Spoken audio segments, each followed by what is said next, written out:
কোনটি কার লেখা?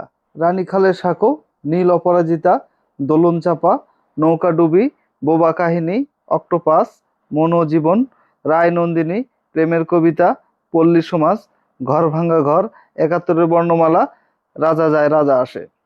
এখন আমরা দেখব রানী খালের সাঁকো কার লেখা। এটি আহসান হাবিবের লেখা উপন্যাস।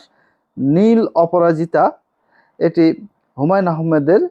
দোলন চাপা কাজী নজরুল ইসলামের কাব্যগ্রন্থ। নৌকাডুবি রবীন্দ্রনাথ ঠাকুর। বোবা কাহিনী জসীমউদ্দৌলার একমাত্র উপন্যাস। অক্টোপাস শামসুর রহমানের উপন্যাস। মনোজীবন সুফিয়া কামাল। রায় নন্দিনী ইসমাইল হোসেন সিরাজি। প্রেমের কবিতা আহসান হাবিব।